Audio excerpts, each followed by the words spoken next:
Preston, are you going to lead the Racers in rushing and passing this year?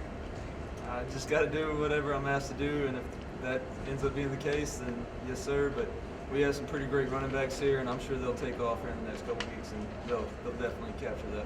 It's the second week in a row that you have led the team in rushing. Are you starting to feel a lot more comfortable in running plays that are drawn up for you? Yes, sir. I mean, we've done it all fall camp throughout and during the season, too. It's just part of my game. It's what I do. I enjoy running the football just as much as I do passing, so whatever helps the team. And you also enjoy receiving. You got a receiving touchdown tonight.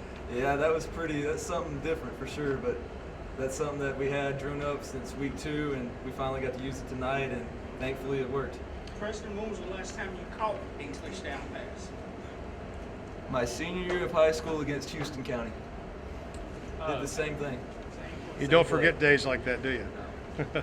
Alec, defensively, you guys came away with 5 turnovers. This is a Morehead State team that came in, you generated turnovers. You guys kind of gave them a dose of their own medicine.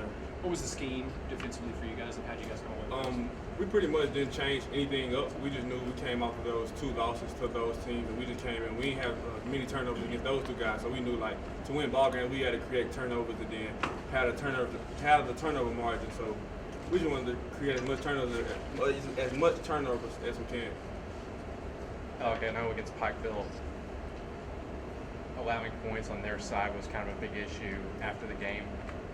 What kind of statement do you feel like you guys made tonight, just limiting them just to 7 points? I feel like we made a nice statement, but at the end of the day, I know everybody on that defensive side was mad because we didn't want them to score in a long time. And I know they haven't had a goose egg here at Mary State in a while, and that's all. We were really pressing for that goose egg tonight.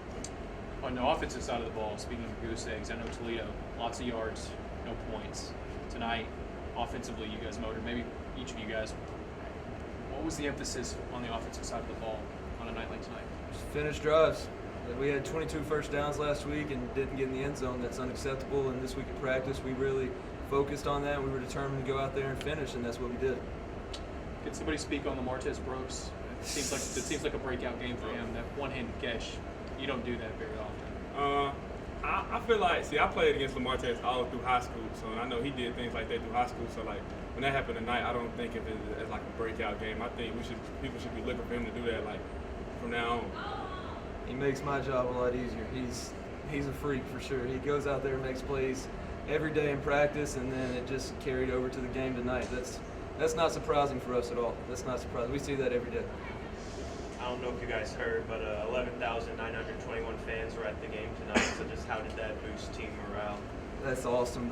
We're so happy to be able to get the support of our fans. They've really just welcomed us in. I know our past is not so great, but they're here and they'll welcome us in.